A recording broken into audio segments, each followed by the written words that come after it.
దేవుని పరిశుద్ధ నామమునకు మహిమ కలుగుగాక. నా పేరు దేవుడులారా, ఈ రాత్రికాల సమయంలో మన ప్రియులు ఏలూరి రమేష్ గారు, మా సోదరుడు గారి కుమారుడు, అలాగే సోదరి శశికళ గారు, వారి యొక్క కుటుంబం ద్వారా ఈ ప్రాంతంలో తీసుకునే సంఘము నడపబడుతూ ఉంది. అయితే దురదృష్టకరమైన విషయం ఏంటి అంటే, సోదరుడు రమేష్ గారు మరి మహిమలో చేర్చబడ్డారని నమ్ముతున్నాము, చనిపోతున్నారు.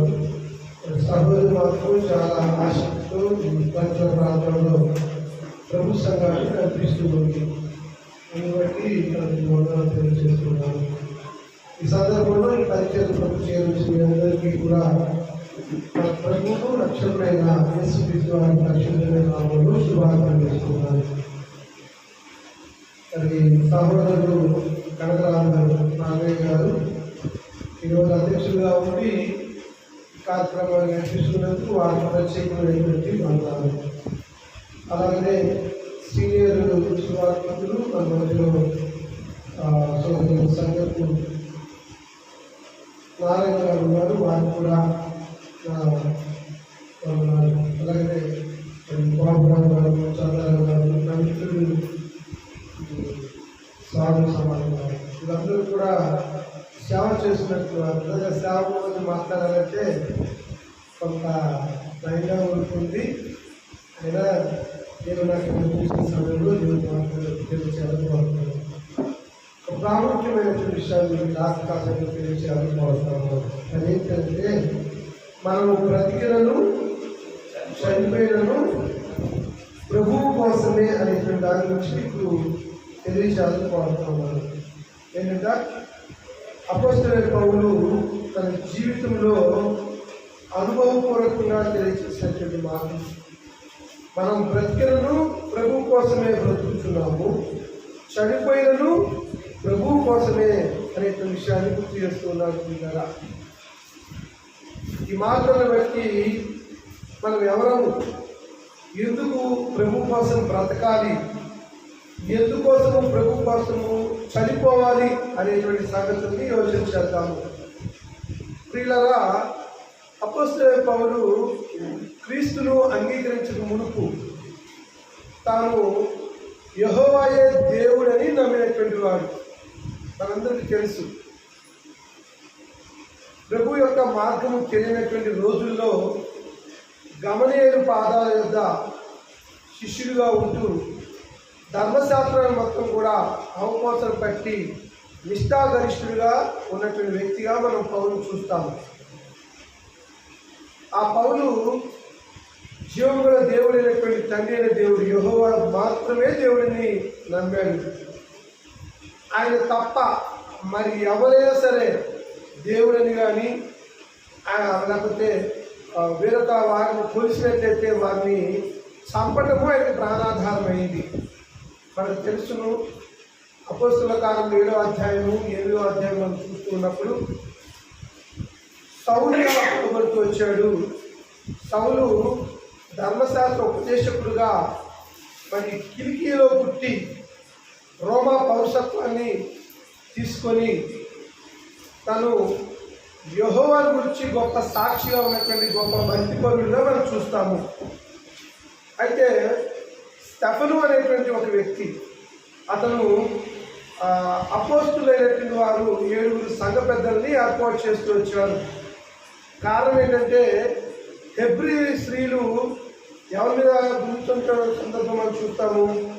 రండి, అపోస్తుల కార్యములు 6వ అధ్యాయం మనం గమనిస్తున్నప్పుడు అపోస్తుల కార్య గ్రంథకర్త లూకా గారు ఇలా తెలియజేస్తూ ఉంటాడు. అపోస్తుల కార్యములు 6వ అధ్యాయం మనం చూసినప్పుడు, ఆ దినములో శిష్యుల సంఖ్య విస్తరించుతున్నప్పుడు అనుదిన పరిచర్యలోని తమలోని విధవరాలను చిన్న చూపు చూచిరని హెబ్రీల మీద గ్రీకు భాష మాట్లాడే యూదులు సలగసాగారు. ఇక్కడ జరిగినటువంటి విషయం ఏంటంటే, ఆదిమ సంఘము యెరూషలేములో యేసుక్రీస్తు వారి చేత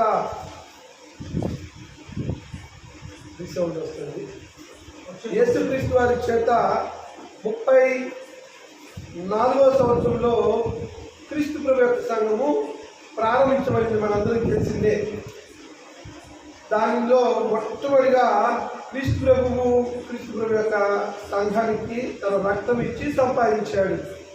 అంత మాత్రమే కాదు, తాను ఏర్పాటు చేసుకున్నటువంటి శిష్యులకు సైతం కూడా మీరు యెరూషలేములో నుండి వెళ్ళక నా తండ్రి వలన వినిన వాగ్దానం కొరకు పెట్టుడని అపోస్తుల కార్యముల 1వ అధ్యాయంలో మనం చూస్తాము. ఏంటి తండ్రి యొక్క వాగ్దానం అంటే అపోస్తులు పరిశుద్ధాత్మలో బాప్తిసం పొందటము. దాని కొరకు యేసుక్రీస్తు వారు ఆయన చనిపోయి సమాధి చేయబడి తిరిగి లేచి నేను బ్రతుకున్నానని 40 రోజులు ప్రత్యక్షపరచుకొని ఆ తర్వాత పరలోకానికి వెళ్ళిపోయేటువంటి సమయంలో శిష్యులకు చెప్పినటువంటి మాటలు మనం గమనించవచ్చు. ఒకసారి అపోస్తుల కార్యములు 1వ అధ్యాయంలోకి రండి. అపోస్తుల కార్యములు 1వ అధ్యాయంలో మనం చూస్తూ ఉన్నప్పుడు 4వ వచనం భాగం అంటాడు, ఆయన వారిని కలుసుకొని ఇలాగూ ఆజ్ఞాపించను, మీరు యెరూషలేము నుండి మీరు అంటే ఎవరిక్కడ అపోస్తులు అంటే క్రీస్తు ప్రభు చేత ఏర్పరచబడిన శిష్యులు, మీరు యెరూషలేములో నుండి వెళ్ళక నా వలన తండ్రి యొక్క వాగ్దానం కొరకు కనిపెట్టుడి. ఎవరు చెప్పారు? ఎవరితో చెప్పారు? శిష్యులతో చెప్పాడు. ఎందుకు చెప్పాడు? మనమందరం కూడా నీటిలో బాప్తిసం పొందుతున్నాం, కానీ అపోస్తులు మాత్రమే పరిశుద్ధాత్మలో బాప్తిసం పొందాలి. దీనికి క్రీస్తు ప్రభు వారికి ఇచ్చిన ఆజ్ఞ. వాస్తవంగా యేసుక్రీస్తు వారి భూమి మీద ఉన్నప్పుడు చాలా ధారాళంగా శిష్యులు ఆయన వెంట జీవిస్తూ వచ్చారు. కానీ క్రీస్తు ప్రభు వెడలబోయేటువంటి కాలం వచ్చింది, ఆయన మరణించవలసినటువంటి సమయం వచ్చింది, సర్వ మానవాళి కొరకు తన ప్రాణాన్ని ఖైదంగా శిలువపై అర్పించవలసిన సమయం వచ్చింది. కనుక ముందుగానే శిష్యుల్ని బలపరుస్తూ ఉన్నాడు. ఇదిగో నేను వెళ్ళిపోయిన తర్వాత మీరు అనాథులుగా ఉండకుండా ఉండుట కొరకు నేను వెళ్ళినట్లయితే ఆదరణకర్త మీ ఎదురుకు వస్తాడు అనేటువంటి వాగ్దానం మనము యోహాను సువార్త 14వ అధ్యాయము 16వ వచనం చూస్తాము. మిమ్మల్ని అనాథులుగా విడిచిపెట్టను, మీ కొరకు ఆదరణకర్తను పంపిస్తానని యేసుక్రీస్తు వారు వాగ్దానం చేశారు. ఎవరితో?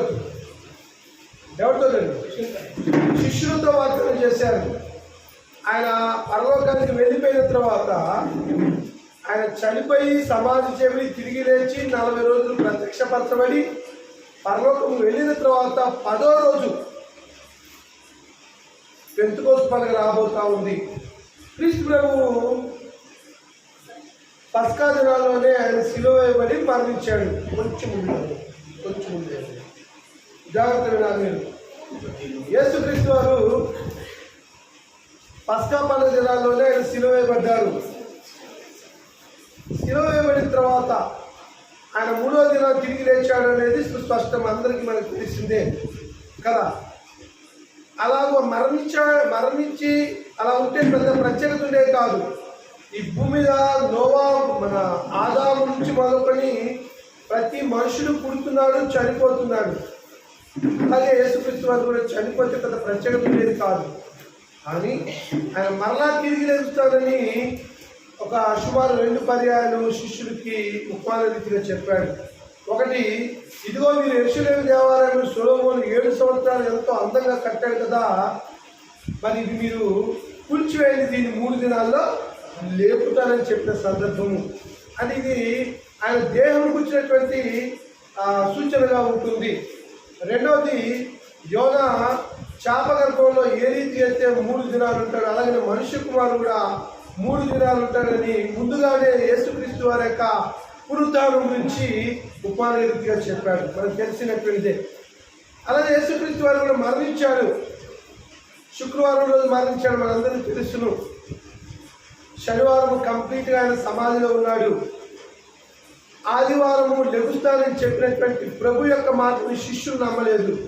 ఎవరు నమ్మారు? స్త్రీలు నమ్మారు కదా. స్త్రీలు పెందల కడనే బయలుదేరి వచ్చారు. ఎందుకంటే మా ప్రభు బతుకున్నప్పుడు ఆయన తిరిగి లేస్తానని మాతో చెప్పాడు. పురుషులకి నమ్మకం లేదు, యేసుక్రీస్తు వారితో తిరిగినటువంటి శిష్యులకి నమ్మకం లేదు. కానీ శిష్యులు ఈ స్త్రీలు మాత్రము ప్రాతకాలంలోనే వెళ్ళారు. మన మత్తయి సువార్త 28వ అధ్యాయం, లూకా సువార్త 22వ అధ్యాయం, మార్కు సువార్త 16వ అధ్యాయం, ఈ చివరి అధ్యాయాలు చూసినప్పుడు స్త్రీలు మగ్దలేను మరియు వేరొక మరియు యేసుక్రీస్తు వారికి సమాధిని చూడవచ్చినటువంటి సందర్భంలో మనందరికీ తెలుసు. అక్కడ దేవదూత రాయిని పొర్లించి దాని మీద ఉండటము, అయ్యో నా ప్రభుని ఎవరో దొంగిలించారని వారు బాధపడుతున్నప్పుడు ఆ దూతలు స్త్రీలను చూసి మీరెందుకు సజీవుడైన వారిని మృతుల్లో వెతుకుతున్నారని చెప్పిన సందర్భాన్ని బట్టి వారు ఊళ్ళోకి వెళ్ళి నా ప్రభు లేచి ఉన్నాడని సాక్ష్యం ఇచ్చారు. నా ప్రియ దేవుని పిల్లలారా, ఆ స్త్రీ క్రీస్తు ప్రభు యొక్క పునరుద్ధానాన్ని చూసినటువంటి స్త్రీలు సాక్ష్యం ఇచ్చినట్టుగా మనం చూస్తున్నాము.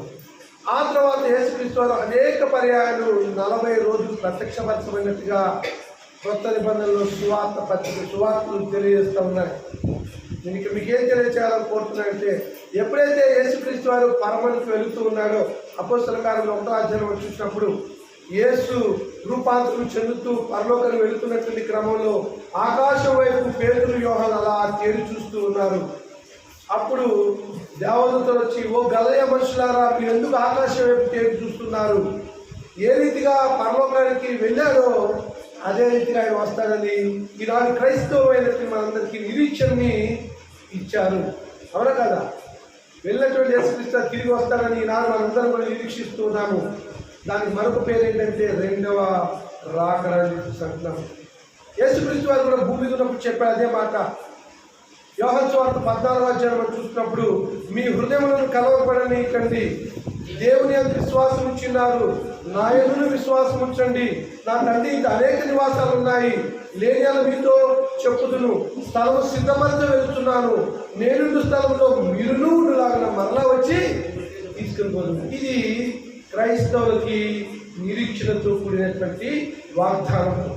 అయితే ప్రశ్న, ఆయన చెప్పిన రీతిగానే శిష్యులతోటి మీరు యెరూషలేము నుంచి వెళ్లకుండా నీవు మీకు చెప్పినటువంటి వాగ్దానం కనిపెట్టి చెప్పిన సందర్భంలో సుమారు ఆయన 40 రోజులు ప్రత్యక్షపరచబడి పరలోకం వెళ్ళిపోయిన తర్వాత 10వ రోజు అంటే వెరసి 40 + 10 50వ రోజు వచ్చింది పండగ.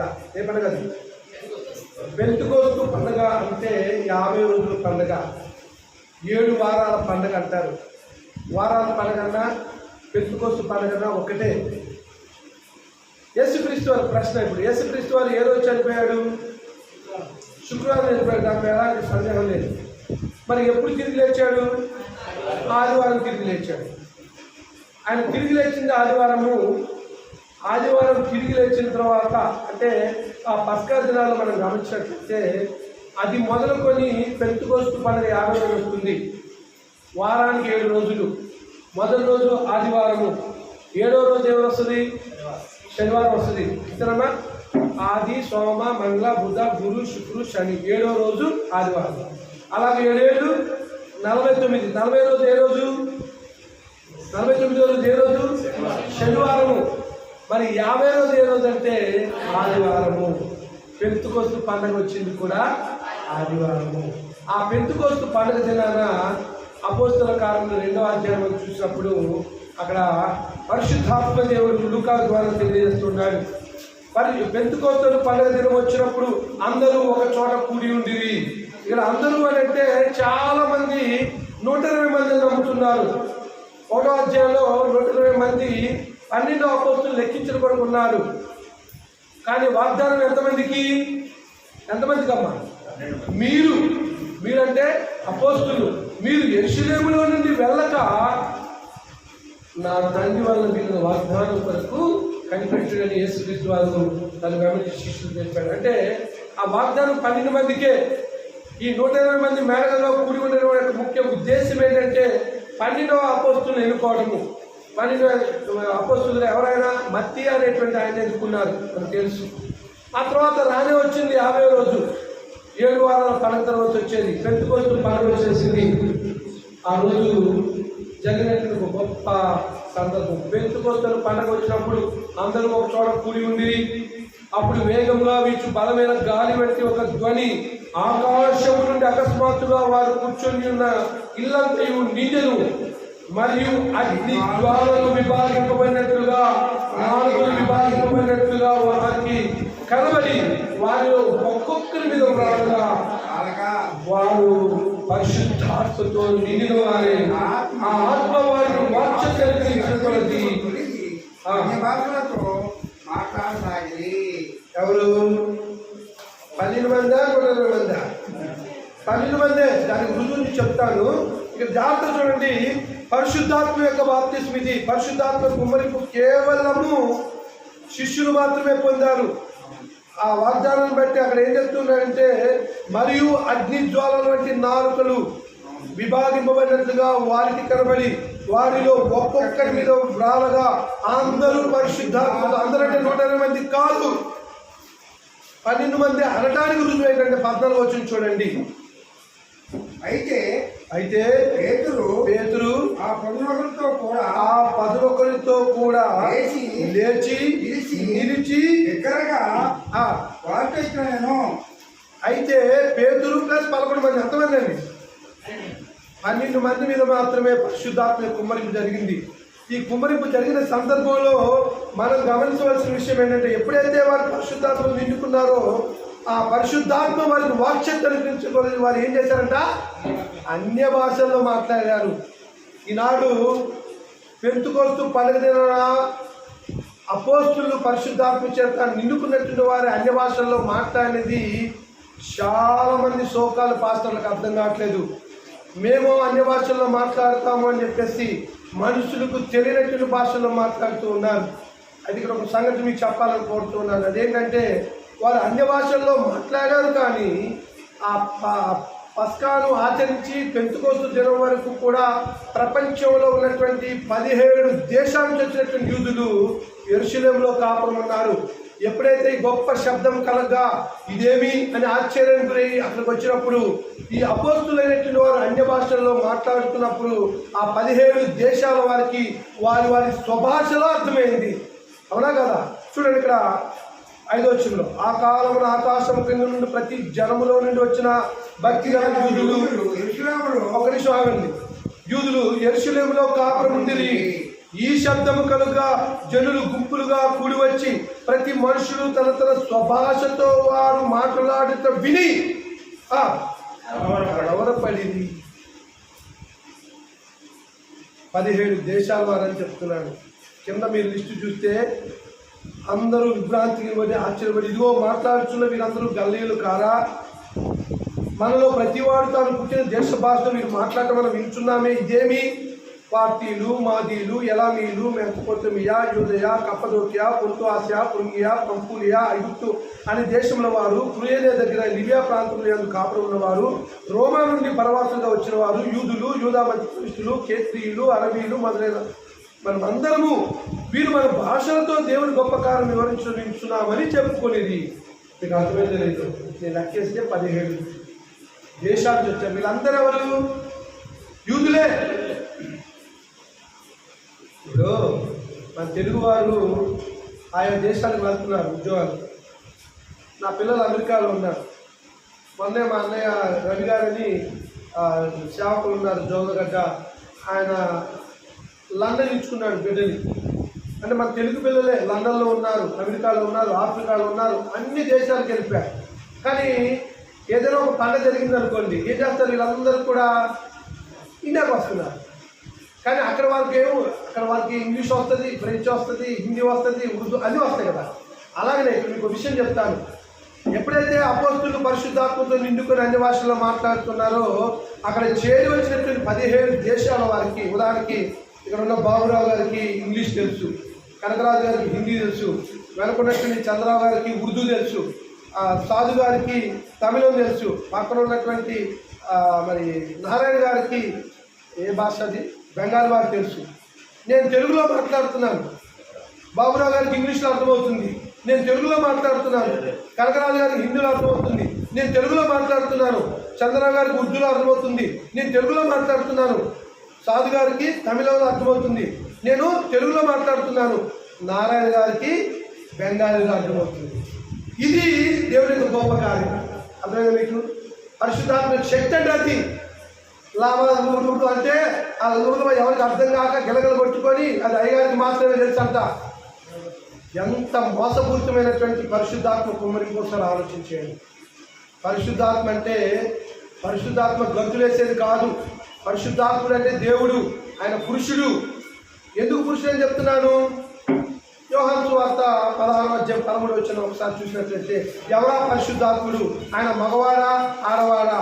అయితే ఆయన అనగా చదవండి, సత్యస్వరూపి అయిన జాతుడు ఇక్కడ యోహాను చెప్తారు. అయితే ఆయన అనగా సత్య స్వరూపమైన ఆత్మ వచ్చినప్పుడు మీకు సర్వసత్యములోనికి నడిపిస్తాడు. ఆయన తనంతట తాను ఏమి బోధింపగా వినిలో సంభవింపో మీకు సంగతులను నీకు తెలియజేసాను. ఆయన ఎవరినంటమండి? ఇప్పుడు ఇక్కడ నా భార్య ఉంది, ఆ పేరు ప్రస్తుత. ఆయన అంటామని స్త్రీని ఆయన అంటామా? ఎవరినంటాం ఆయనని? ఎవరంటాం? ఆయన అనేది పేరుకు వాడబడినటువంటి సర్వనామం, ప్రొనౌన్. ఉదాహరణకి నా పేరు కేఎస్ బాలు. కేఎస్ బాలు గారు బాగున్నారా అని సాధు గారు అన్నారు. ఆ తర్వాత ఆయన ఉద్యోగం చేస్తానని మళ్ళీ పేరు పెట్టకుండా ఆయన అన్నాడు. ఆయన అనేది ఎవరికి సంబంధించింది? కేఎస్ బాలు. అలాగనే ఇక్కడ 16:13 చెప్తున్నాడు. ఆయన అనగా సత్య స్వరూపైన ఆత్మ వచ్చినప్పుడు మిమ్మల్ని సర్వసత్యములోకి నడిపించును. ఆయన తనంతట ఏమీ బోధింపక వేటిని వినునో వాటిని బోధించి ఎవరు వింటారు? ప్రకటన అంటాడు చెవులు గలవాడు వినుగాక అంటాడు. చెవులు గలవాడు వినుగా అంటే మనుషులు వింటారు. పరిశుద్ధాత్ముడు ఎవరు? ఆయన. పరిశుద్ధాత్ముడు ఎవరు? వింటాడు. పరిశుద్ధాత్ముడు ఎవరు? సంభవింపవ సంగతులు చెప్తాడు. కాబట్టి పరిశుద్ధాత్ముడు ఎవరు అంటే ఆయన పురుషుడు. పరిశుద్ధాత్మ శక్తి కలిగినటువంటి వ్యక్తి అనే విషయాన్ని మీకు చూపాలని చెప్తున్నాను. అంతేగాని చాలా మంది పరిశుద్ధాత్మ వచ్చింది, పరిశుద్ధాత్మ పోయింది అంటారు. విన్నారండి? వచ్చింది పోయిందని ఎవరిని అంటాము? ఉదాహరణకి ఓ బాటిల్ సరే బాటిల్ వచ్చింది. ఇక్కడ జాగ్రత్త చూడండి. ఇప్పుడు ఉదాహరణకి ఇది వాటర్ గ్లాస్, దీన్ని ఏమంటాం మనము? వాటర్ గ్లాస్ అంటాం. తర్వాత అంటాం అదివు ఇదివు అంటాం, అంతేనా? ఉదాహరణకి ఆడవాళ్ళు పట్టుకొని అదివు ఇదివు అని అంటామా? మొగలు పట్టుకొని ఇదివు అదివు అంటామా? అంటే మనుషుల యొక్క భాషా ప్రయోగాన్ని మనం గమనించాలి. ఆయన అనేది కేవలం పరిశుద్ధాత్మకు మాత్రమే. అంటే అయ్యా పరిశుద్ధాత్మ అనేవాడు శక్తి కలిగినటువంటి వ్యక్తి, ఆయన దేవుడు అనేటువంటి విషయాన్ని మనం గమనించాలి. దేవత్వంలో తండ్రి దేవుడు ఉన్నాడు, కుమారుడైన దేవుడు ఉన్నాడు, పరిశుద్ధాత్మ దేవుడు ఉన్నాడు. వీరికి ఎందుకంత ఏకత్వం ఉంది అని అంటే ఈనాడు ఒక పాపి రక్షించబడాలి అంటే యేసునామంలో బాప్తిసం పొందాలి. అవునా? యేసునామం అంటే ఏంటి తెలుసా? ఇప్పుడు పేతురు గారు ప్రసంగం చేశారు, మీరు మూర్ఖులకు ఈ తరం వారికి వేరే. మీకు గుర్తుందా? అపోస్తలుల గారు 2:36 మీరు శిలువ వేసిన దేవుడు ప్రభు గారు క్రీస్తు గారు నియమించరు, ఇది ఇజ్రాయేల్ వంశవతి రూఢిగా తెలుసుకోవాలని చెప్పారు. అప్పుడు ఆ ఇజ్రాయల్ అందరూ కూడా, అంటే ఇజ్రాయల్లో వాళ్ళందరూ ఏమన్నారంటే ఆ మాటలు వారి హృదయంలో గొడవపడ్డాయంట. హృదయంలో నొచ్చుకొని పేతురును కరమపోస్తులు అడుగుతున్నారు, అయ్యలారా మమ్మల్ని ఏం చేయమంటారు? అప్పుడు పేతురు అంటాడు, నేను వారు మనసు పొంది పాపక్షమాపణ నిమిత్తము ప్రతి వాడును యేసుక్రీస్తు నామంలో బాప్తిసం పొందుడి. ఎవరి నామంలో పొందాలి? మీరు గమనించండి, ఒక్క పర్యాయం మాత్రమే మత్తయి సువార్త 28:18-20 వరకు చూస్తే క్రీస్తులో ఇచ్చినటువంటి గ్రేట్ కమిషన్, గొప్ప ఆజ్ఞ. అక్కడ ఏమంటే పరలోకమందును భూమి మీదను నాకు సర్వాధికారం ఇవ్వబడింది, మీరు వెళ్ళి సమస్త జనులను ఏం చేయాలా? ఎలా చేయాలి? శిష్యులుగా తండ్రి యొక్కయు కుమారుని యొక్కయు పరిశుద్ధాత్మ యొక్కయు నామములోనికి వారికి బాప్తిసం ఇచ్చుచు నేను మీకు ఏ సంగతులు ఆజ్ఞాపించుతున్నా వాటన్నిటినీ ఇదిగో యుగ సమాప్తి వరకు నేను మీతో పాటు సదాకాలము. What a great commission. దీన్ని మత్తయి చెప్పాడు, మార్కు కూడా చెప్పాడు 16:15-16 వచ్చాను. మీరు సర్వలోకానికి వెళ్ళండి, సర్వ సృష్టికి సువార్తను ప్రకటించండి. నమ్మి బాప్తిసం పొందిన వాడు రక్షించబడి, నమ్మని వారికి శిక్ష. అయితే నా పాయింట్ ఏంటంటే, పేతురు గారు ఏం చెప్తున్నారు? మీరు మారుమనసు పొంది పాపక్షమాపణ నిమిత్తము ప్రతి వాడును యేసుక్రీస్తు నామంలో బాప్తిసం పొందాలి. యేసుక్రీస్తు వారి నామం అంటే ఏంటి? యేసుక్రీస్తు నామం అనగా ఆయన అధికారం. ఒకే ఒక్కసారి దాన్ని రివీల్ చేశాడు. ఇప్పుడు ఉదాహరణకి నేను ఒక గెస్ట్ ఆఫీసర్ని, గవర్నమెంట్ కాలేజ్ ప్రిన్సిపాల్. నేను కొంత మా బంధువు బావా నేను వస్తున్నాను, కొంచెం మెడికల్ సంబంధించి అటెస్టేషన్ చేయండి, గెస్ట్ ఆఫీసర్ కదా అంటే రా అని చెప్పాడు. నాకేదో పడి వెళ్ళిపోయా అర్జెంట్గా. ఆయన వచ్చేట నా ఫోన్ చేశాడు, బావా నేను ఇట్లా సంతకానికి వచ్చాను, మరి ఏంటి అని అంటే, నాకు అర్జెంట్ పని వెళ్ళానబ్బా, నేను ఒక ఆయన పేరు ప్రపోజ్ చేస్తున్నా, అక్కడ తెలుగు లెక్చరర్ ఉన్నాడు, నా పేరు చెప్పు. ఏం చెప్పాలి? నా పేరు చెప్పు, నీ సంతకం పెడతాను అంటే అక్కడ నాకేం కనిపిస్తుంది? అధికారం కనిపిస్తుంది. నువ్వు వెళ్ళు, నా పేరు చెప్పు, ఆయన సంతకం పెడతాడు. అలాగే యేసునామముగా యేసు అధికారం. ఏంటి అధికారము? తండ్రి యొక్కయు కుమారుని యొక్కయు పరిశుద్ధాత్మ యొక్కయు నామములకు బాప్తిసం. ఒకవేళ ఓన్లీ యేసునామం అన్నట్లయితే మిగతా ఇద్దరికి ప్రాముఖ్యత ఉందా? కానీ ఈనాడు మీరు గమనించండి, యేసునామముగా మీరు బాప్తిసం పొందేటప్పుడు యేసుక్రీస్తు వారి యొక్క మాటలు వింటారు, విశ్వసిస్తారు, మారుమనసు పొందుతారు, పాపక్షమాపణ నిమిత్తము యేసు దేవుని కుమారుని నోటితో ఒప్పుకుంటారు. ఆ తర్వాత 5వ స్టెప్గా బాప్తిజం. ఎంతమంది బాప్తిజం పొందారండి? బాప్తిజం పొందిన ఒకసారి చేతులు ఎత్తరా అమ్మా? బాప్తిజం పొందావా అంటే ఏంటి? బాప్తిజం అంటే ఏంటి? ఇట్లా లేపాం. బాప్తిజం అంటే ఏంటి చెప్పండి, పర్లేదు అయ్యా. బాప్తిజం అని చెప్పండి. బాప్తిజం పొందని చేతులు లేపారు కదా. బాప్తిజం అంటే ఏంటి? అది ఎలా పొందుతారు, ఎక్కడ పొందుతారు, ఎప్పుడు పొందుతారు? బాప్తిజం అనగా సమాధి కార్యక్రమం, బరియర్ కార్యక్రమం. మనలో ఉన్నటువంటి పాప పురుషుని లేదా పాప స్త్రీని సమాధి చేసే కార్యక్రమాన్ని బాప్తిజం అంటారు. ఇది ఇంగ్లీష్లో బ్యాప్టిజం అన్నాడు, గ్రీకులో ఏమన్నాడంటే బ్యాప్టైజో అనే పదం వాడాడు. బ్యాప్టైజో అనే పదానికి ఏమంటే ఇమ్మర్షన్, ఇంకా ఇంగ్లీష్లో డిప్, ఇమ్మర్షన్, సబ్మిషన్. నేను తెలుగులో ఏమంటే ముంచుట, కప్పుట, ఆవరించుట, సమాధి చేయుట. నీలో ఉన్నటువంటి పాప స్త్రీని పాప పురుషుణ్ణి సమాధి చేసే కార్యక్రమాన్ని బాప్తిజం అంటారు. ఆ బాప్తిజం పొందే ముందు మనం ఏం చేయాలంటే, నెంబర్ 1 యేసుక్రీస్తు వారికి మాటలు వినాలి. వింటున్నారా? వింటే ఏం కలుగుతుంది? రోమినాథ పత్రిక 16:15 మనకు తెలుసు కదా. కొడుగారు ఏమంటారు? వినుట వల్ల విశ్వాసము కలుగును, వినుట నా మాట వల్ల కలగదబ్బా. ఎవరి మాట వల్ల కలుగుతుంది? యేసుక్రీస్తు వారి మాటల వల్ల కలుగుతుంది. వినుట వల్ల విశ్వాసం కలుగుతుంది. యేసుక్రీస్తు వారి మాట వినటం వల్ల కలుగుతుంది. ఆ విశ్వాసం ద్వారా మనం ఏం పొందుతాము? హెబ్రీయుల పత్రిక 11:6 విశ్వాసము లేకుండా దేవుడికి ఇష్టం అసాధ్యము. ఆయన వద్దకు వచ్చేవాడు, ఆయన ఉన్నారని, తను వెతుకు వారికి ఫలము దయచేవాడని నమ్మాలి. ఏమని నమ్మాలి? ఏ ఫలం అండి? ఇల్లు ఇస్తాడు, బంగారం ఇస్తాడు, భార్యని ఇస్తాడు, ఉద్యోగాన్ని ఇస్తాడు. ఇదా నమ్మేది. ఈనాడు మనం చాలా మంది సోకాల పాస్టర్లు ఏమంటారంటే, నువ్వు యేసుక్రీస్తు వారిని నమ్ముకో నీ రోగం పోయింది, నువ్వు యేసుక్రీస్తు వారిని నమ్ముకో నీ పిల్లలకు పెళ్ళి అయింది, నువ్వు యేసుక్రీస్తు వారిని నమ్ముకో నీకు పిల్లలు కొడతారు, నువ్వు యేసుక్రీస్తు వారిని నమ్మితే నీ పిల్లలకి ఉద్యోగం వస్తుంది. ఇదే చెప్తున్నారు. ఇవి ఆత్మ సంబంధమైన దీవెనలా, భౌతిక సంబంధమైన?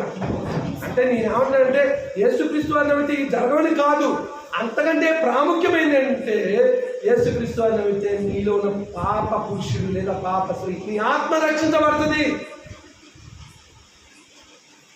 నేను ఈరోజు అదే చెప్తున్నాను, నేను బ్రతికినను చనిపోయినను ఎవరి కోసం అంట? ప్రభు కోసం బ్రతకాలి. ప్రభు అదే చెప్తున్నాడు. నీ ఆత్మ యొక్క విలువ ఏంటి? ఈనాడు మానవుడు కేవలము మనిషిని మాత్రమే చూస్తున్నాడు, కానీ వాడిలో అత్యధికంగా విలువైంది ఏదో గమనించట్లేదు. నీలో విలువైంది ఏంటి అంటే ఆత్మ. తెలుసా మీకు? మనిషి అనేవాడు శరీరము ఆత్మల యొక్క కలయిక, లేదా రెండు భాగాలు. ఇప్పుడు నేను కనబడుతున్నా కదా, కేఎస్పాల్ అనేటువంటి దేహం కనబడుతుంది, నాలో కనబడింది ఒకటి ఉంది, అదేంటంటే ఆత్మ. ప్రభువు అంటున్నాడు, ఆత్మే జీవింపజేస్తున్నది, శరీరము కేవలము నిష్ప్రయోజనం అంటాడు. ఈ మధ్యన దేహము ఏ రోజుకు రోజు నువ్వెంత డౌసప్పేసుకుని రుద్దినా, సువాసన రుద్దినటువంటి ఆ సుగంధ ద్రవ్యాలు పూసుకున్నా, ఒకనొక దినాన నీలో ఉన్నటువంటి ఆత్మ ఆ శరీరాన్ని విడిచిపెడుతుంది. అప్పుడు ఆ దేహము ఫుల్లు వాసన వస్తుంది. అవునా కదా? అందుకని అంటున్నాడు, దేహము విలువైందా ఆత్మ విలువైందా అంటే ప్రభు అంటున్నాడు, ఆత్మ దేహమును చంపువానికి భయపడుకుడు, కానీ ఆత్మను దేహమును నరకంలో పడవేయడానికి మిక్కిలి ఎవరైనా పడేసేది? ఎవరైనా? నేనా మీరా? దేవుడు. ఆ దేవుడు ప్రేమ ముట్టే కాదు, ఆయన ఉగ్రత, ఆయన రెండవ కోణం. నాణానికి రెండు కోణాలు ఉన్నట్లే యేసుక్రీస్తు వారు కూడా మొదటిగా గొర్రెవలే దీనుడిగా వచ్చాడు, కానీ రెండవ వారు అలా రావట్లేదు. ఆయన రెండవ భాగం చూస్తాము. రెండవ నాణానికి ఉన్నటువంటి భాగం ముగ్గురులే రాబోతున్నాడు. ఆకాశ మండలానికి మేఘములను రాబోతున్నాడు. గొర్రెలను మేకలను అక్కడ చేర్చబడుతున్నాయి. గొర్రెలంటే ఈ జీవాల గురించి చెప్పట్లేదు. నీతిమంతులని గొర్రెలుగా, పాపులని మేకలుగా పోల్చాడు. అప్పుడు నో ఎక్స్క్యూజ్, అయ్యా మరి ఒక్కసారి అవకాశం ఏంటంటే నో. ఇక్కడ మీకు ఏం తెలియజేయాలనుకుంటుందని చెప్పారా? ఆత్మ చాలా విలువైంది. అదే చెప్తున్నాడు ఇక్కడ. ఎప్పుడైతే మీరు మారుమనసు పొంది పాపక్షమాపణ నిమిత్తము యేసుక్రీస్తు బాప్తిసం పొందుతారో అప్పుడు పరిశుద్ధాత్మను పొందుతారు. ఎప్పుడంట? బాప్తిసం పొందరు, పరిశుద్ధాత్మ యొక్క వాళ్ళకి బహుమానంగా ఇవ్వబడదు. పరిశుద్ధాత్మ అంటే కేవలం పాట పాడేటప్పుడు మాత్రమే గంతులేసే గుంపు ఉంది. ఇప్పుడు మీకు తెలుసో లేదో, డ్రమ్ము, నేను చిన్నప్పుడు పెంచుకోసే సంఘంలో అనుభవం ఉంది నాకు. ఆడవాళ్ళు మగవాళ్ళు ఏం చేసేవాళ్ళు, మా అయ్యగారు పాట పాడుతూ డ్రమ్ము కొడుతున్నప్పుడు ఊగిపోయేవాళ్ళు. ఆడవాళ్ళు అయితే అసలుకి ఒంటి మీద క్షీరం ఊడిపోయి ఊరుతూ ఉంటారు. ఏంటంటే పరిశుద్ధాత్మ వచ్చింది కాదు ఆయన, పరిశుద్ధాత్మ వచ్చాడు అనాలి. పరిశుద్ధాత్మ వచ్చిందని ఆయన డ్రమ్ము కొట్టి పాట పాడినప్పుడు ఊగిపోతారు. నేను ఒకసారి ఒక సన్నివేశాన్ని చూశాను. ఒక ఆయన దెయ్యం పట్టింది. ఆ దెయ్యం పట్టింది ఎందుకు? బైబిల్లో ఉందిగా, సేన అనే దెయ్యం పట్టింది. వాళ్ళు దెయ్యం ఉన్నంతసేపు ఏం చేశాడు? సైకిల్ వేసినా ఏదేసినా వాస్తవం చుట్టినాలు చేసి పట్టించాడు. ఎప్పుడైతే యేసుక్రీస్తు వారి దెయ్యాన్ని పోగొట్టాడో సప్పులు వెళ్ళిపోయాడు. అవును కదా? అలాగే పాట పాడుతున్నప్పుడు, అయ్యగారు డ్రమ్ కొడుతున్నప్పుడు ఒకడే పాడితే పాడితే మనిషి ఉద్రేకానికి గురై ఎగురుతూ ఉంటాడు. మరి పరిశుద్ధాత్మ వచ్చిన వాళ్ళు ఎంతసేపు ఉండాలి? మీకు తెలిసే లేదు, 5 నిమిషాలు పాట అవ్వగానే సప్పులు పడిపోతారు. పాట అయిపోయిందిగా, పరిశుద్ధాత్మ పోయిందండిగా. అదే చెప్పింది, మీరు మారుమనసు పొంది పాపక్షమాపణ నిమిత్తము ప్రతి వాడును యేసుక్రీస్తు నామములో బాప్తిసం పొంది అప్పుడు పరిశుద్ధాత్మ వరమును పొందుతారు. పరిశుద్ధాత్మ వరము అంటే నిత్య జీవం అండి. పరిశుద్ధాత్మ నీతో ఉంటాడు, నీలో ఉంటాడు ఎల్లప్పుడూ. ఏదో ఆదివారం వచ్చేసి దమ్ము కొట్టినప్పుడు మాత్రం వచ్చి ఆ తర్వాత టాటా బాయ్ పోడు. నీతిమంతులుగా నువ్వు ఎప్పుడైతే క్రీస్తు రక్తంలో కడగబడి తీర్చబడినావో నీతో పరిశుద్ధాత్మ ఉంటాడు.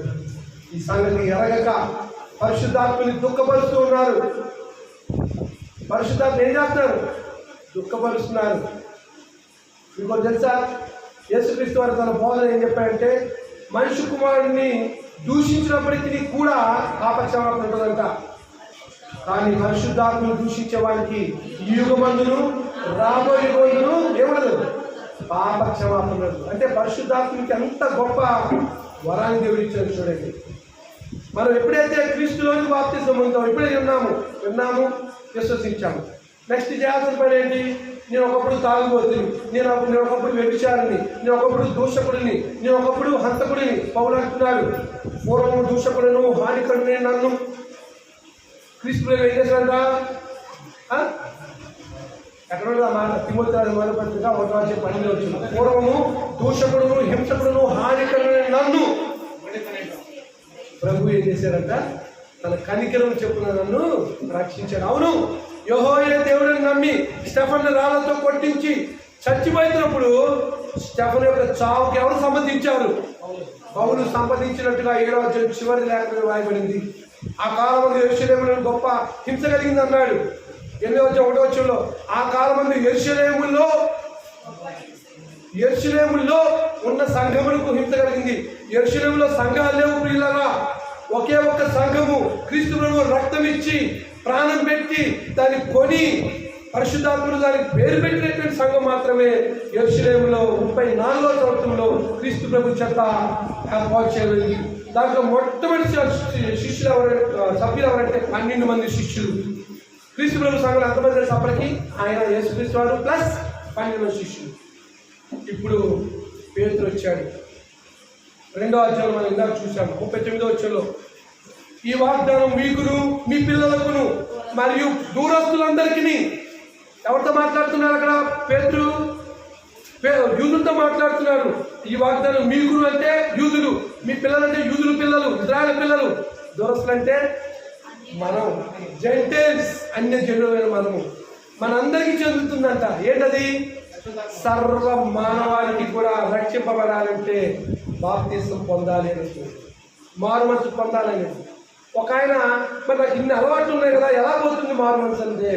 క్రీస్తు ప్రేమను తెలుసుకున్నప్పుడు, ఆయన త్యాగం తెలుసుకున్నప్పుడు, ఆయన రక్తం చేత నువ్వు కడగబెడితే నువ్వు శుద్ధులు అవుతావు తెలుసుకున్నప్పుడు ఆ వ్యక్తికి నా జీవితంలో నేను వ్యత్యాడిగా ఉండను, నేను తాగుబోతుగా ఉండను, నేను దూషకుడుగా ఉండను, నేను హానికరుగా ఉండను, నేను అసూయపడుగా ఉండను, నేను దేశంగా ఉండను.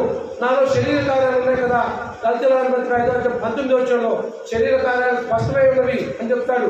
జాగ్రత్తము, వ్యభిచారము ఉన్నాయమ్మా. ఎన్ని రకాలు ఉన్నాయి అక్కడ? ఎన్ని రకాలు ఉన్నాయి? 17 రకాలు ఉన్నాయి. అసూయ, మత్తతులు, విమతములు, జారత్వము, విగ్రహారాధన, ఇవన్నీ చెప్తూ ఉంటాడు. ఇవన్నీ కూడా నేను చేయను, నా ప్రభు కొరకు, ఆయన రక్తంలో కడగబెట్టు కొరకు నా జీవితాన్ని మార్చుకుంటాను అనేదాన్ని మారుమనసు అంటారు.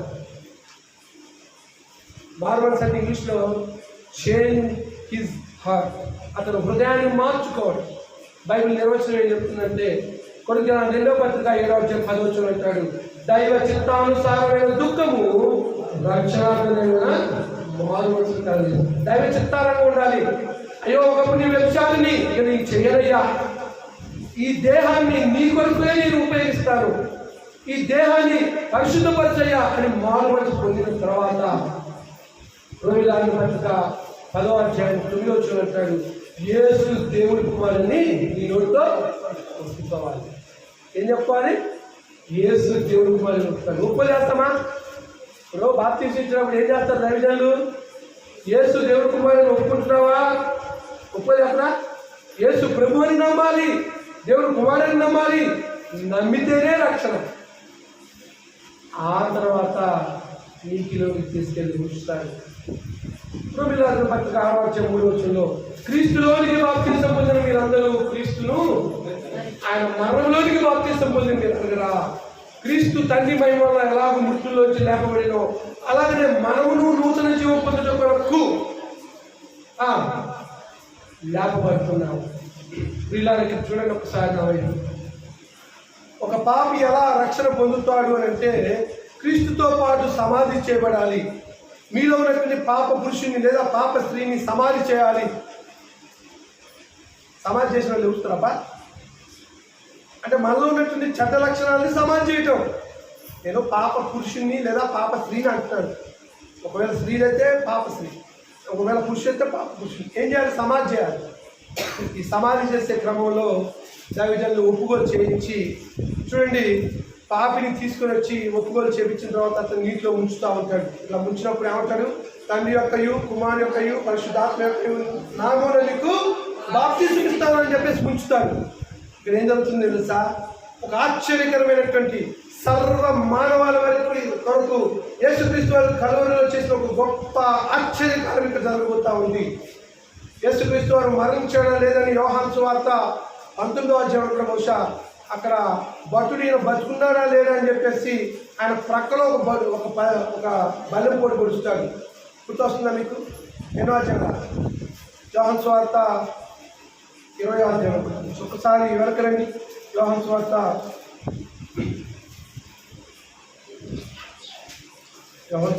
లూకా సువార్త.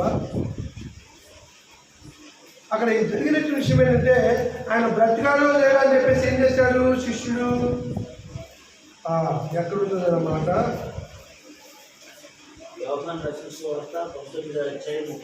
వెరీ గుడ్ అదే చూస్తాను దగ్గర నుంచి. మీరు కొత్త బైబిల్ ఇక్కడ చూడండి ఒక్కసారి 33 వారు యేసు వద్దకు వచ్చి అంతకుముందు ఆయన మృతి పొందిన చూచి ఆయన కాళ్ళు విరగొట్టలేదు, కానీ సైనికుల్లో ఒకటి ఈటతో ఆయన ప్రక్కన పొడిచాను. ఇక్కడ గమనించాలి, రోమా ప్రభుత్వం ఉన్నట్టు నియమం, నీచాతి నీచమైనటువంటి శిలువకు ఒక వ్యక్తిని వేస్తే శిలువ వేయబడినటువంటి వ్యక్తి మరణించకుండా శిలువ మించి దించకూడదు. అలాగనే యేసుక్రీస్తు వారిని శిలువ వేసింది ఏ రోజున? శుక్రవారము. ఆయనతో పాటు మరి 2 దొంగలు కూడా శిలువ వేయబడ్డారు, మనకు తెలుసు. యేసుక్రీస్తు వారిని చిత్రహింసలు పెట్టారు, కొరడాలతో కొట్టారు, పిడిగుద్దులు గుద్దారు, ముఖంపై మూశారు, చేతుల్లో కాళ్ళలో మేకు నాటారు, తలపై ముళ్ళ కిరీటం. నిజంగా ఆ మోయలేనటువంటి ఆ కొయ్యను మోస్తూ దాదాపు దేహంలో ఉన్నటువంటి 5.5 లీటర్ల రక్తం అంతా శిలువపై కాల్చారు. గొల్గొస్తా అంతా మనకు తెలుసు కదా. సమానమే 3 గంటల సమయంలో మనకు తెలుసు, ఏలి లామా సబక్తా అని యేసుక్రీస్తు తన ప్రాణాన్ని విడిచాడు. మనకు అర్థం కాదు, ఏలి అని విడుతున్నాడు అనుకున్నాడు. చిలకం చేసుకొచ్చి తాపిద్దామని చూశాడు.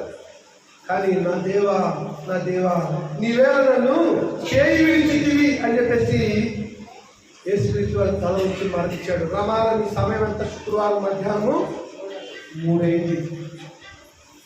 అయితే యూదులకున్నటువంటి ఒక గొప్ప విషయం ఏంటి అని అంటే పిల్లల, యూదులకున్న గొప్ప శిలువ వేయబడిన వాడు మరుసటి దినము మహాదినము. ఏ దినం అది? విశ్రాంతి దినము. శనివారము మహాదినము. ఎవరికి? యూదులకి మహా విశ్రాంతి దినము. ఎట్టి పరిస్థితుల్లో కూడా శిలువ వేయబడినటువంటి వ్యక్తి మరణించకుండా శిలువ నుంచి దించకూడదు, ఒక కండిషన్.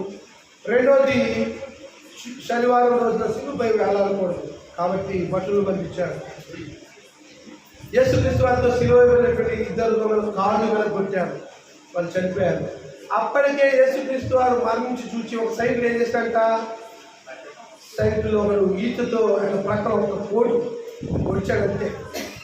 మనిషి చనిపోయిన తర్వాత కొన్ని గంటలకి దేహం అంతా కూడా రక్తం నీళ్లు గడగట్టిపోతాయి. మనం ఎన్నో శవాలు చూసాము. కానీ సర్వ మానవాళి యొక్క రక్షణార్థమై ఆ దేవాది దేవుడు తన కుమారుడు క్రీస్తులో చేసినటువంటి గొప్ప ఆశ్చర్యకర విషయము. అక్కడ ఏం రాయబడింది?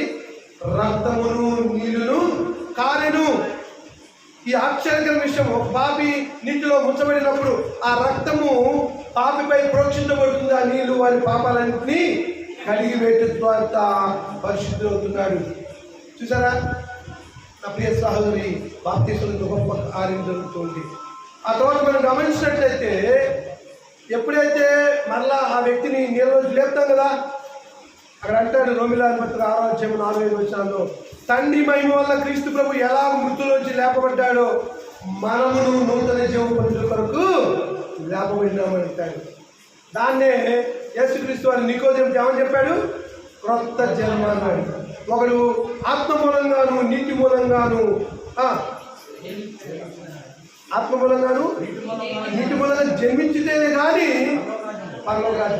ఆత్మ మూలంగా అంటే ఆత్మలో నిశ్చయించుకోవడం, నీటి మూలంగా అంటే నీటిలో ముంచబట్టడం, దాన్నే బాప్తిజం అంటారు. ఇది కేవలం శిలువలో జరిగినటువంటి గొప్ప కార్యం కదా. ఇలాగ రక్షించబడినటువంటి వారికి ఏ యొక్క వాగ్దానం ఇవ్వబడింది? పరిశుద్ధాత్మ అనే వాగ్దానం ఇవ్వబడింది.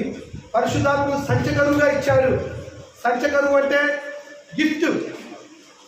ఆ వరము గురించి పౌలు గారు రోమీయులకు రాస్తూ 6వ అధ్యాయంలో చెప్తా ఉంటాడు.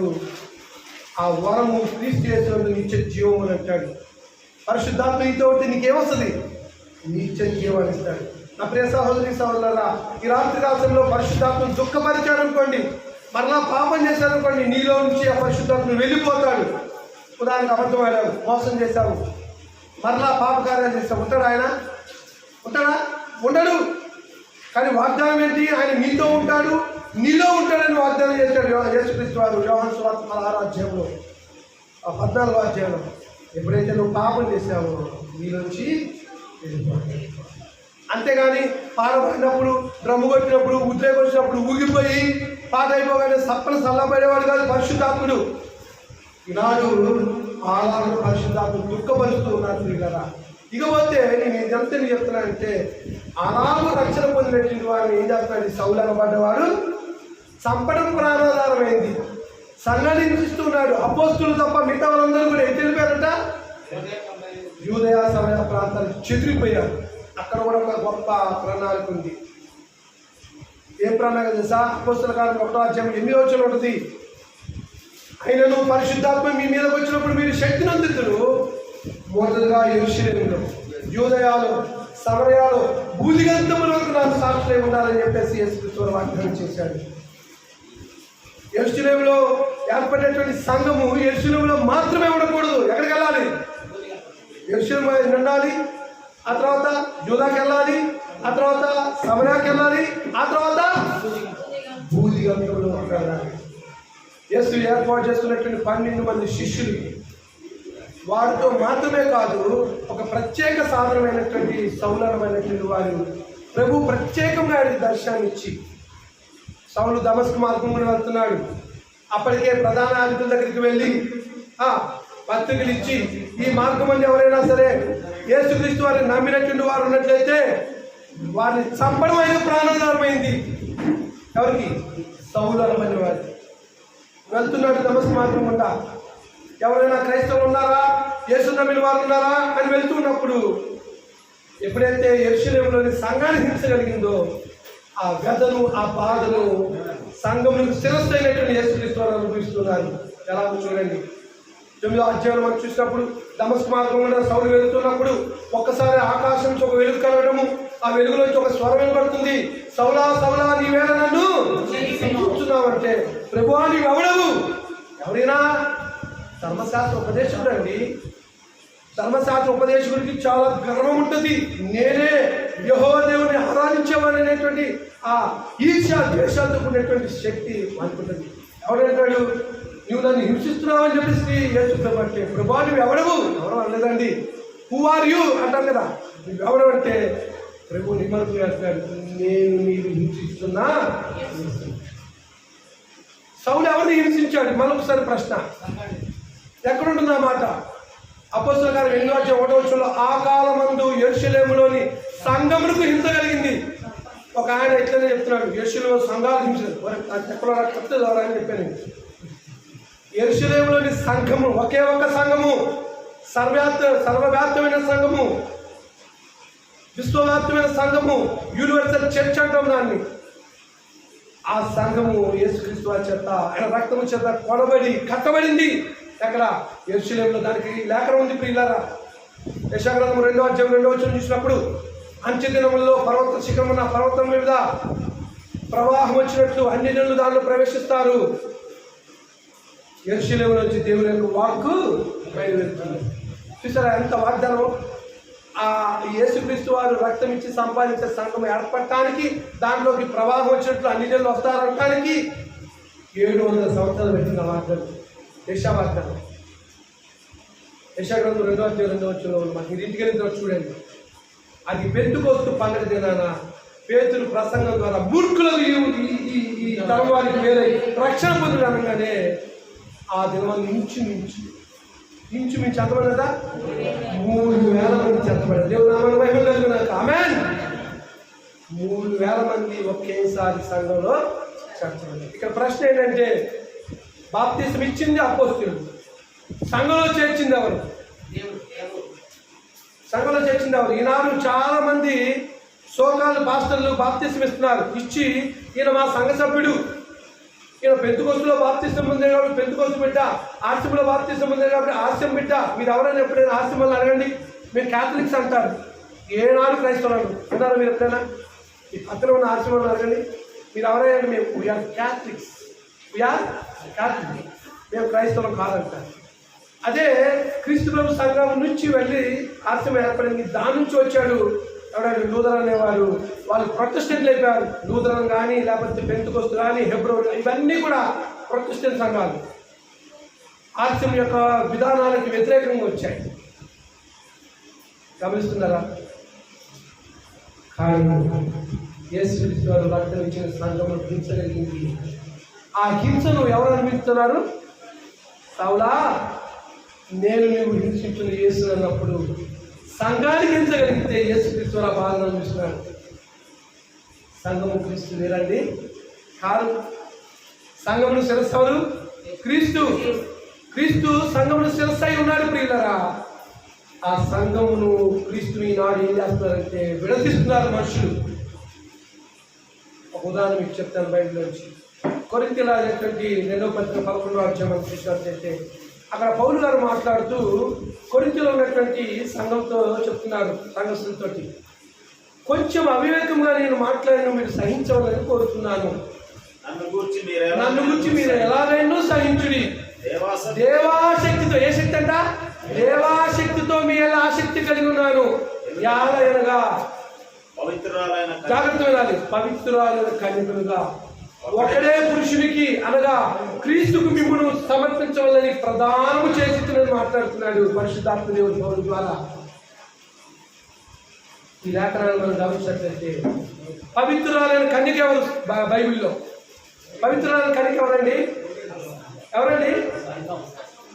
సంఘము. వధువు సంఘం అంటాడు, పవిత్రురాలైన సంఘము. దాన్ని దేవుని అయితే నిలబెట్టి ఏం చేస్తున్నాడు యేసుక్రీస్తు వారు? దానిలో ముడత కానీ కలంకం కానీ మరి ఏది లేకుండా ఉండడం కొరకు తన్ను తాను అప్పగించుకొని ఆ క్రీస్తు యొక్క రక్తం చేత ఏం చేశాడంట? పరిశుద్ధ పరిచయం చెప్తాడు. ఎస్టీ 5వ అధ్యాయం 24 చూసినప్పుడు చూసారా? ఆ పవిత్రాల కన్యక ఎవరంటే సంఘం. సంఘానికి ఒక్కడే పురుషుడు అంటే ఎవరైనా క్రీస్తును, ఒక్కడే పురుషుడు. ఆ సంఘానికి క్రీస్తుని ఏం చేశాడు? దేవుడు ప్రదానం చేశాడు. ప్రధానం అంటే ఎంగేజ్. యేసుక్రీస్తు వారికి సంఘంకి ఎంగేజ్ అయిపోయింది. మనం పిల్లలు పెళ్లి చేసే ముందు ఏం చేస్తాము? మా నారాయణ గారు ఏం చేస్తారంటే రవికుమార్ గారి కుమార్తె వసుదకు, అలాగే వర్ధనపేట వాళ్ళ అబ్బాయి డేవిడ్కి ఏం చేశాడు? మొట్టమొదటిగా ఎంగేజ్ చేశాడు. లండన్లో ఉద్యోగం చేస్తున్నాడని లండన్ సంబంధం తీసుకొచ్చాడు. ఒకవేళ అలా ఎంగేజ్ అయిపోయిన తర్వాత ఇంకెవరైనా ఈసారి అమెరికాలో వచ్చాడు, ఈయన బాగా కోటీశ్వరుడు కాబట్టి ఆ ఎంగేజ్మెంట్ క్యాన్సిల్ చేసి అమెరికా అతనితో పెళ్లి చేయొచ్చా? No, she has engage to David. అంతే, ఎవడు కూడా తీయటానికి లేదు. క్రీస్తు సంఘము ప్రదానం చేయబడింది. వివాహం కాలేదు, వివాహ మహోత్సవం కోసం సిద్ధపడుతున్నాము.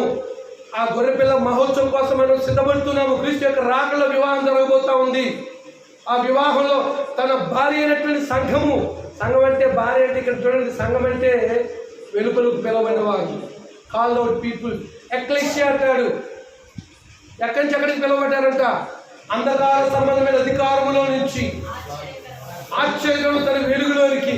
2 రకాలు చెప్పాడు. పేతురు ఆయన మొదటి పత్రిక 2వ అధ్యాయం 9వ వచనంలో చీకటిలో నుంచి ఆశ్చర్యకరమైన వెలుగులోనికి పిలిచానంటాడు. కొలస్సీయుల 1వ అధ్యాయం 13వ వచనంలో ఆయన మనల్ని అంధకార సంబంధమైన అధికారంలోంచి విడుదల చేసి తాను ప్రేమించిన తన కుమారుని యొక్క రాజ్య నివాసులుగా చేశాడంటాడు. అపోస్తలుల కార్యములు 26వ అధ్యాయం 18వ వచనంలో చీకటిలో నుంచి వెలుగులోనికి అంటాడు. ఒకప్పుడు చీకటిలో ఉన్నాము, ఒకప్పుడు అంధకార సంబంధమైన అధికారంలో ఉన్నాము, ఒకప్పుడు సాతాను అధికారంలో ఉన్నాము. అవును, మనలో కామ, క్రోధ, మోహం, మదమాశ్చర్యాలు ఉన్నాయా లేవా? అది చీకటి రాజ్యం. ఆ చీకటి రాజ్యంలో ఏముందంటే అది అపవాద రాజ్యం. ఏముంటుంది? పాపం ఉంది. పాపం వల్ల వచ్చే జీతం ఏంటి? మరణం. అంటే శరీర మరణం కాదు, ఆత్మీయ మరణం ఉంది. అంటే అపవాద రాజ్యంలో పాపం ఉంది, పాపం యొక్క ఫలితము మరణం ఉంది. ఆ మరణము చేసిన వారిపై ఏముంటుంది? దేవుని ఉగ్రత ఉంది. కానీ యేసుక్రీస్తు వారికి భూమి మీదకి వచ్చి తన ప్రశస్తమైన రక్తము ద్వారా ఆ పాపంలోంచి నిన్ను విడిపించి నిన్నేం చేశాడు? క్రీస్తు యొక్క రాజ్యంలో పరిశుద్ధత ఉంది. పాపాల బదులు ఇక్కడ ఏముందండి? పరిశుద్ధత ఉంది. అక్కడ మరణాన్ని బదులు ఇక్కడ నిత్య జీవం ఉంది. నిత్య జీవం అంటే ఇటర్నల్ లైఫ్. నీతిమంతులైనటువంటి వారి జీవ వృక్షం వలె మొగ్గవేదురు అన్నాడు. అవునా కదా? నిత్య జీవం ఉంది. అంత మాత్రమే కాదు, సాతాను రాజ్యంలో దేవుని ఉగ్రత బదులుగా క్రీస్తు యొక్క రాజ్యంలో దేవునితో సహవాసం ఉంది. నా ప్రియ సహోదరి సహోదరులారా, ఈ రాత్రికాల సమయంలో నీకు పరిశుద్ధత కావాలా? ఈ రాత్రికాల సమయంలో నీకు నిత్య జీవం కావాలా? ఈ రాత్రికాల సమయంలో నీకు దేవునితో సహవాసం కావాలా? అయితే క్రీస్తు యొక్క రాజ్యం అనే సంఘంలో ఉండాలి. ఒకవేళ లేనట్లయితే నీ జీవితానికి నెమ్మది ఉండదు, సమాధానం ఉండదు, రక్షణే ఉండదు. అవునా కదా?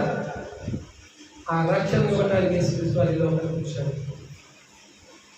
ఎంత ఘోర పాపమైనా సరే నిన్ను ప్రేమించి ఫిలిప్పీ 2:5 మనం చదువుతాము.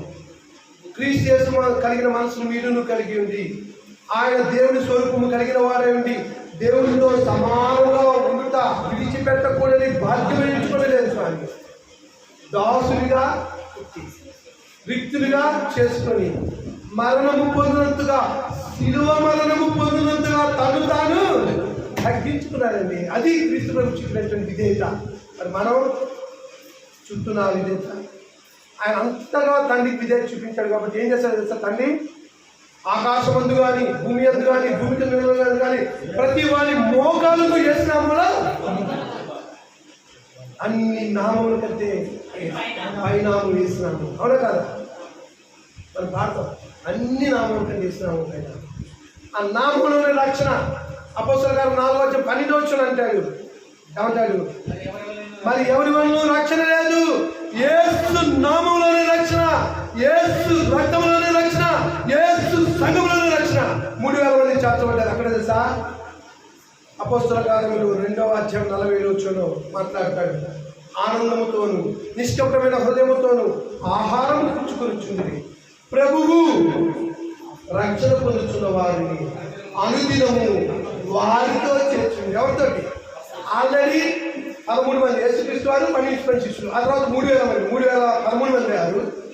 ఇక అనుదినము రక్షణ పొందే వాళ్ళు ఎక్కడ చేస్తున్నారు? ఎవరు చేర్చేది?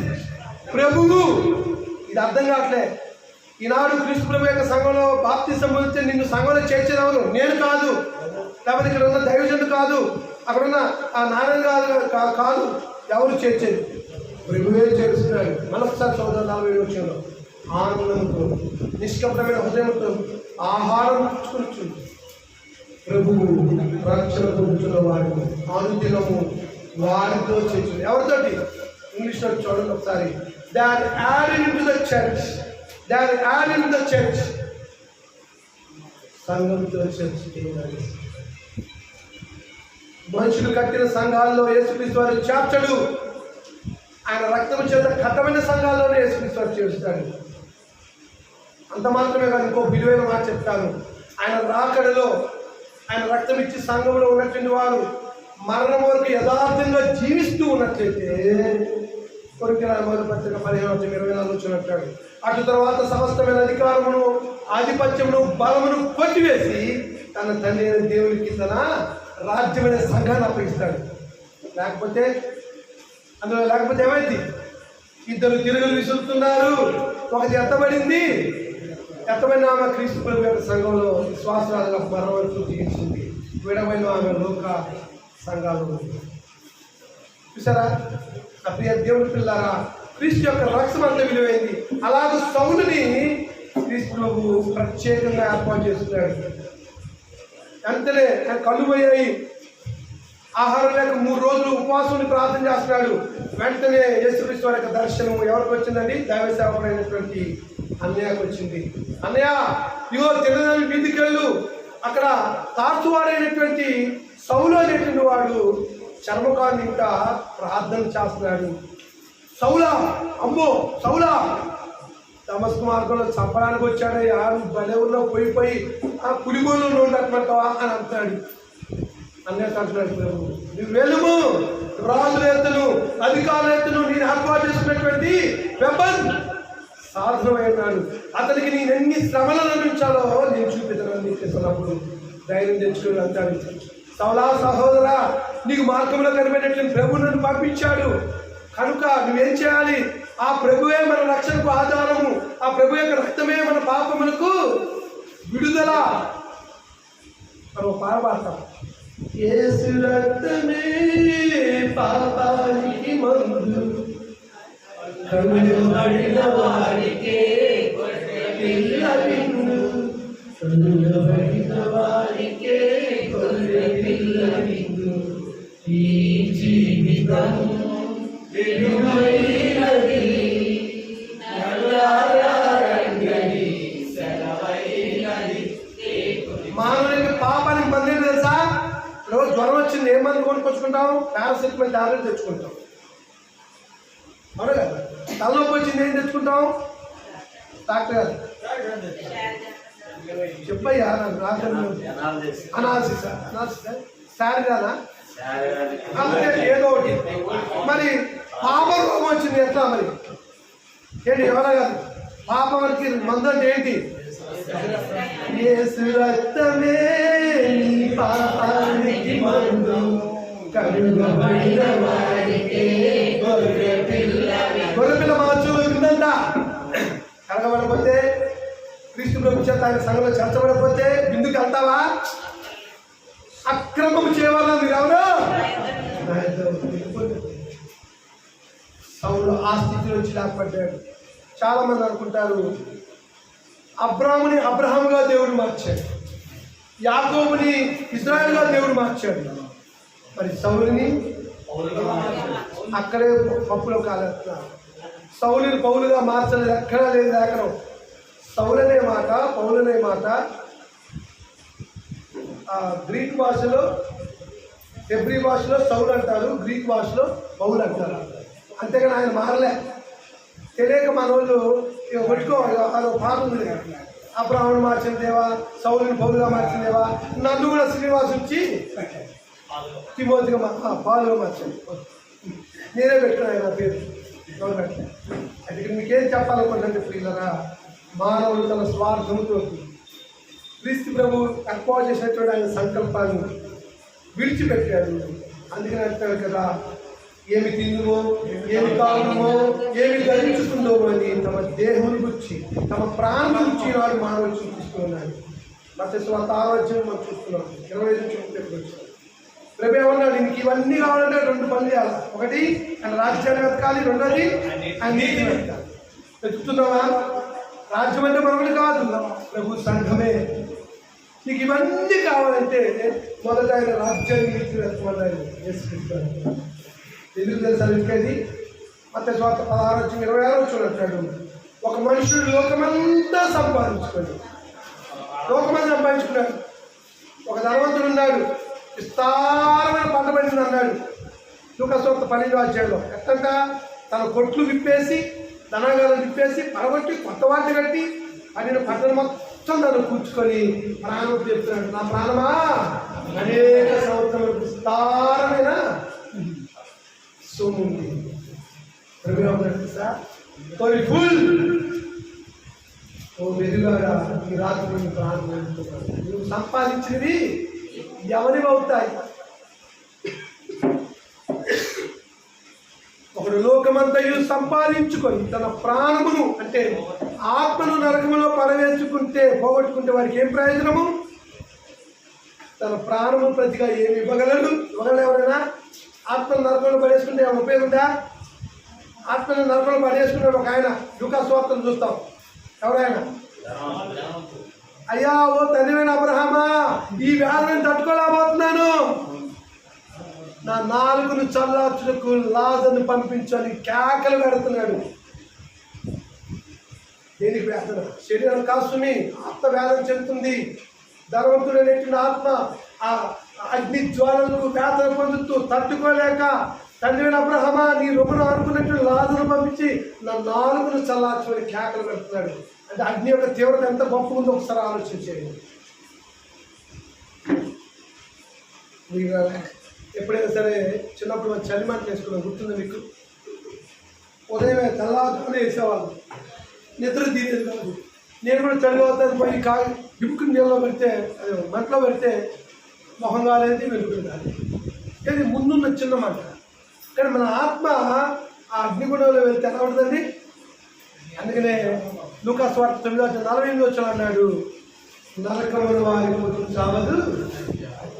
పురుగంటే ఆత్మ, అజ్ఞానాలు చూసారా? అందుకని ఏం చెప్తున్నాడంటే శరీరము విలువైందా ఆత్మ విలువైందంటే ప్రభు అంటున్నాడు ఆత్మ మరి మానవుని యొక్క జీవిత ఉద్దేశం ఏంటి? తింటము తాగటము తినడం ఇదేనా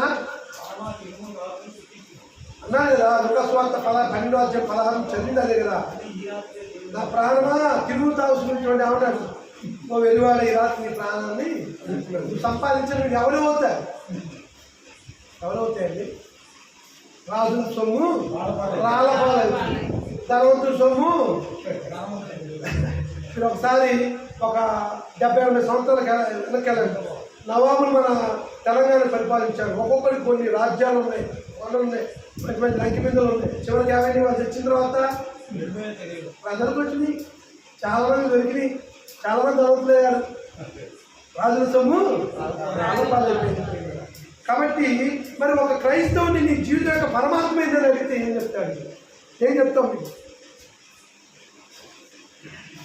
దేవుని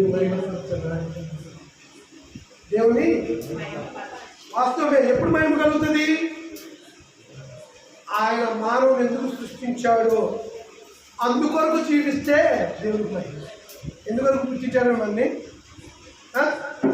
దేవుని మహిమపరచాలి, ఆయన కీర్తించాలి, ఆయన కనపరచాలి, ఆయన నామాన్ని స్తుతించాలి, శ్లాఘించాలి.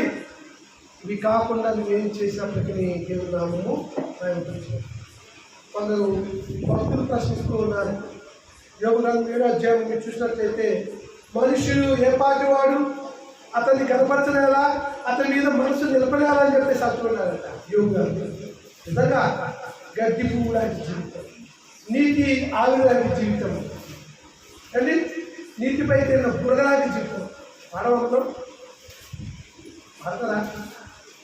ఈ జీవితం విలువైన పాడు, గడ్డి పువ్వు లాంటి ఈ జీవితం బాగుంటుంది. ఎందుకంటే ఉదయం చాలా అందంగా ఉంటుంది గడ్డి పువ్వు, సాయంత్రం వెళ్తే అలాంటి మన జీవితం. ఎన్ని రకాల చెప్పినా ఈ మనసు మాత్రం అర్థం కాదు. అందుకంటే ఇక్కడ కీర్తనలు 8వ అధ్యాయం 3-4 వచ్చాలు ఏమంటారంటే, నీవు మనుషుని జ్ఞాపకం చేసుకున్నట్టు వాడు ఏ పాటివాడు, నీవు నరపంతుని దర్శించడానికి వాడు ఏ పాటివాడు, దేవుడి కంటే వాడిని కొంచెం తప్పుగా చేస్తున్నాడు. దేవుడి కంటే కొంచెం తప్పుగా మానవం చేస్తారు. అందుకోసమే దేవదూతలు మానవులకు ఏం చేస్తున్నారు? సేవ చేసేటువంటి ఆత్మలు దేవదూతలు మానవులకి. అవును కదా? ఎప్పుడు బతుకులు చూస్తాం పిల్లలు. కాబట్టి దేవుడు మానవుని ఏ పని లేకుండా సృష్టించాడా? ప్రతి వస్తువు కూడా దాని పని ఉందండి. సాంప్రదాయం 16వ వచ్చినట్టు ప్రతి వస్తువుకి దాని పని నిమిత్తమే సృష్టించాడు. ఆయన మనం కూడా ఎందుకు సృష్టించాడంటే ముందుగా సిద్ధపరిచిన సత్క్రియలు చేయడం వరకు మనం సృష్టించబడ్డాము అని అంటాడు. చూసారు పిల్లలు? మరి మానవ జీవితంలో ఎవరిని చూసి నేర్చుకోవాలి? ప్రశ్న. నన్ను చూసి నేర్చుకుంటారా? యోబు అంటున్నాడు, నా తల్లి గర్భంలో దిగంబరిగా వచ్చి తిని దిగంబరిగా యెహోవా ఇచ్చాడు. జీవితంలో నేర్చుకున్న పాఠం. పూజలు దేశంలో ఆయన ధనవంతుడు లేడు, ధనవంతుడు గర్వించలేదు.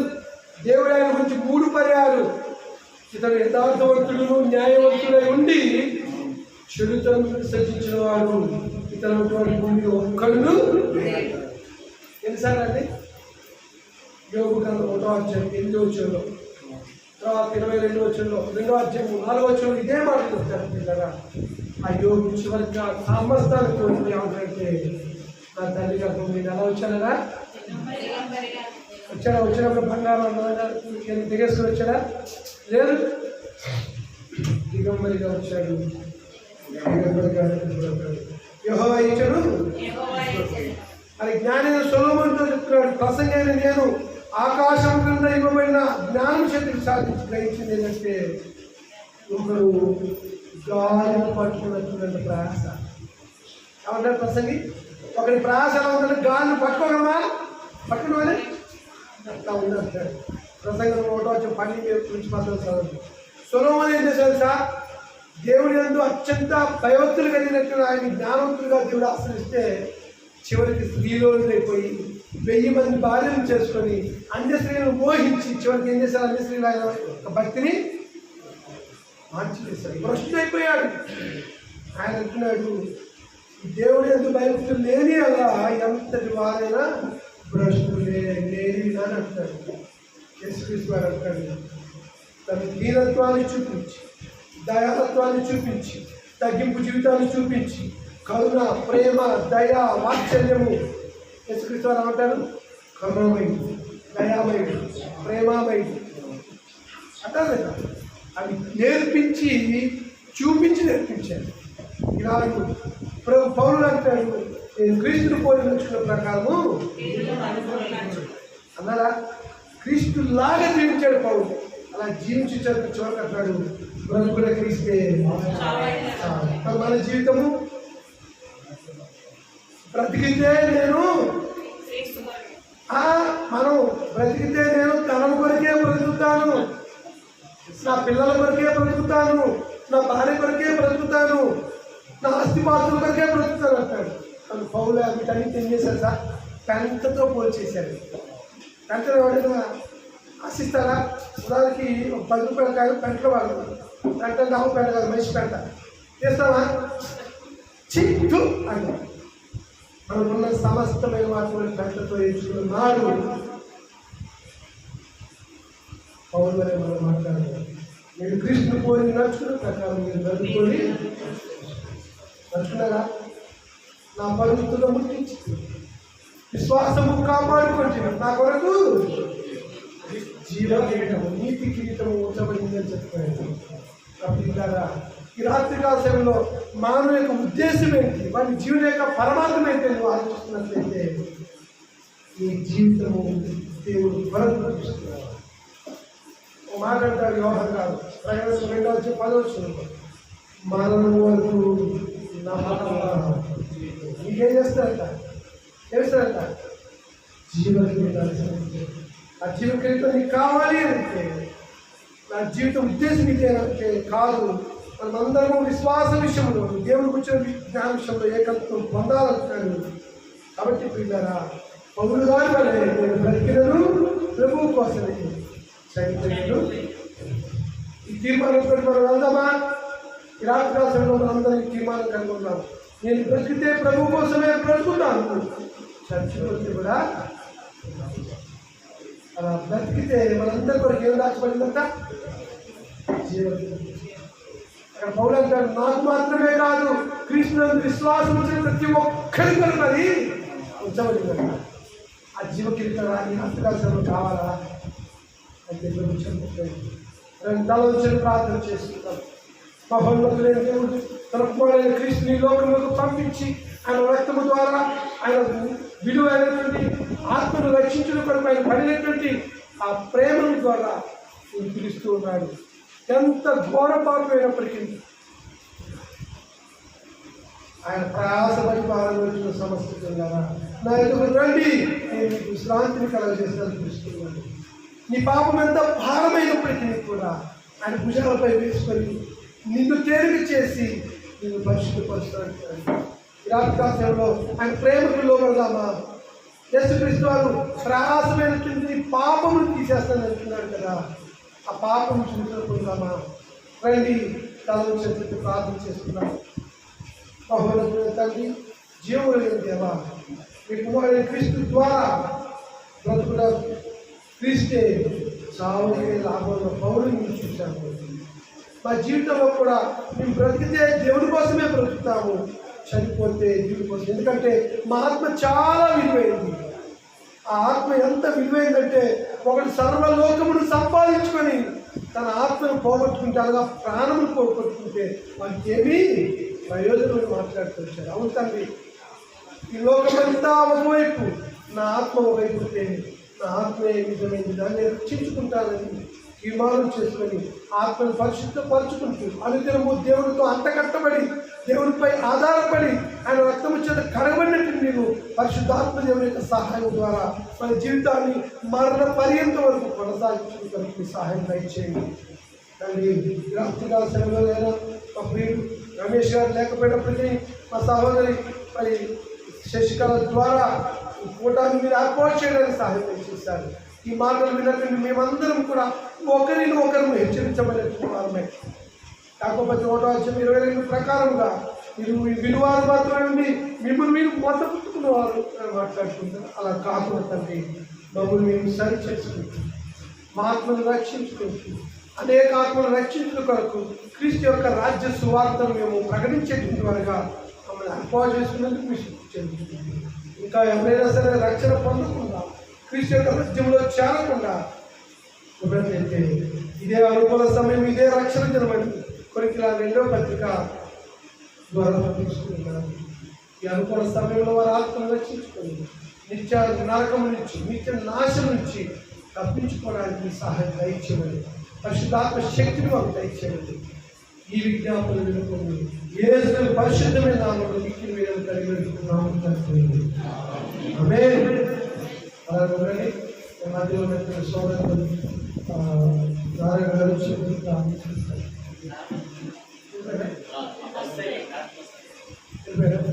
సరే, మధ్యలో ఉన్నటువంటి సహోదరులు మాధవ్ ఉన్నాడు. తను మల్లవరం గ్రామంలో క్రీస్తు యొక్క సంఘాన్ని నడిపిస్తున్న దైవజనులు. తను వచ్చి ముగింపు ప్రార్థన చేస్తారు. ముగించుకుందాము. సమయము ఒక పావు ఎక్కువ క్షమించాలి. రండి.